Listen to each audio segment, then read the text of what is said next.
everyone, welcome to Nature at Home. Today we're going to be talking about the New York State official reptile and my personal favorite turtle, the common snapper. So with me today is our common snapping turtle, Donut. And Donut is 3 years old. He'll be 4 this fall. And he's my favorite, but don't tell the others. Now, just for a size comparison, I would like to introduce you to our friend Munchkin. Munchkin is a baby snapper that hatched in the wrong season. He was found outside of the Nature Center just a couple weeks ago and is now under the care of a wildlife rehabilitator until he can be released. Being a native species, snapping turtles are protected by the New York State Department of Environmental Conservation. If you find a baby snapping turtle that you believe needs help, please call a wildlife rehabilitator as opposed to bringing it home with you. So snapping turtles are a large freshwater species of turtle that are very well known for their quick and powerful bite. So they have this extremely long neck, so they can reach very, very far out. So you can see he's stretching it out for you guys right now. So a good way to tell a snapping turtle, apart from other turtles when you see them out in the wild, is by the back of their shell. You can see he's got these pointy ridges down here. But also he has this enormously long dinosaur-looking tail. Snapping turtles have a very large range. They can be found across the eastern United States to the Rocky Mountains, from southern Canada to the Gulf of Mexico, and into Central America. Snapping turtles live in fresh and sometimes brackish water, such as marshes, creeks, swamps, bogs, lakes, streams, or rivers. They prefer water with muddy bottoms and lots of vegetation so they can easily hide. Snapping turtles spend almost all their time in the water, but do go on land to lay their eggs in sandy soil. So these guys are omnivores, meaning they do eat both meat and plants. They do start off primarily carnivorous as when they were younger, mainly liking to eat their meat, their protein. And then as they grow older, they're more likely to eat more sources of plants. So these guys will commonly eat fish, other turtles, snakes, frogs, even sometimes birds if they can catch them. Pretty much any small animal that they can catch, they'll eat. So these guys do a couple of cool things to catch their food. Now they are ambush predators, meaning that they sit and they wait for food to come to them. So the first thing that they can do is just bury themselves. So they love to live places where it's murky, muddy, sandy on the bottom, and they can bury themselves. And they just leave their eyes and their nose peeking out. Now by doing this, animals will swim by and not even know the snapping turtle is there.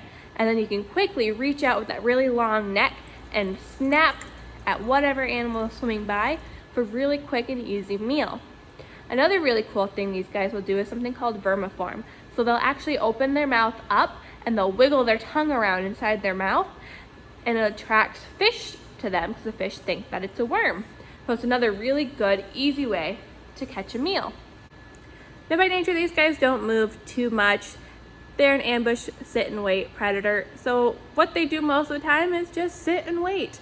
So if you see one walking around the wild, it was probably covered in algae and it had stuff growing on it. And that's very common. In fact, Donut here has some algae growing on him from time to time that we scrub with a toothbrush to try to keep him looking nice and clean.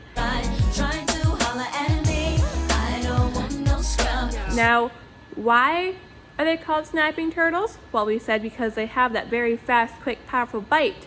But why do they need that bite? Why is it important? So if you were to look at the plastron of a snapping turtle, or the bottom of its shell, you would notice there's not too much there. He can't fit all of his body in. He can't fit his tail, he can't fit his head, and he certainly can't fit these big meaty legs he has. So a turtle's main defense usually is pulling into its shell.